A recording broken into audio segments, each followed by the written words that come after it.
Dalawang sangkap lang at makagagawa na nga tayo ng ganito kasarap na dessert. Kung interesado ka, tara, samahan mo ako magluto. Ang ating pong mga sangkap ay 3 cups ng mani na wala pong balat at isang can ng ubi condense. Ang una po nating gawin ay hugasan po nating mabuti ang mga mani, and then ito po ay ating i-drain. Ang sunod po nating gawin ay isalin po natin ito sa isang malinis na lagayan o kaya sa isang kawali at lagyan po natin ito ng 3 cups ng water. At pagkatapos ito po ay ating pakuluan sa loob ng 30 minutes para malutong mabuti po yung mani. Kapag ganyan na nga po yung kanyang itsura ay pwede na po natin itong hanguin at muli po natin itong i-drain para matanggal po yung excess water kasi hindi na po natin yan kailangan at hintayin po natin itong lumamig.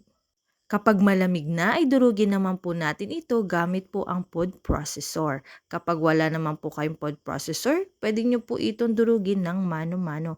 Yun nga lang, sobrang tagal. Kapag napino na at ganyan na po yung kanyang itsura, isalin na po natin ito sa kawali at pagkatapos po ay ibuhos na po natin ang isang can ng ubi condense.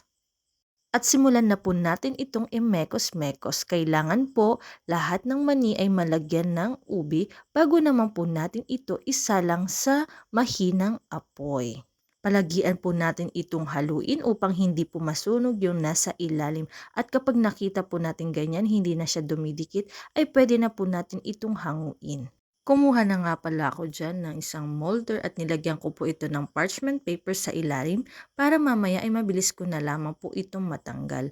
Sunod po ay i-flatten po natin itong mabuti at kapag ganyan na po yung itsura niya ay pwede na po yan. Hintayin lamang po natin itong lumamig at pwede na po natin itong kainin. Pero sa akin, inilagay ko pa po yan sa ref ng buong magdamag at kinabukasan ko na po ito in-slice. At ganyan na po yung itsura niya, napakasarap.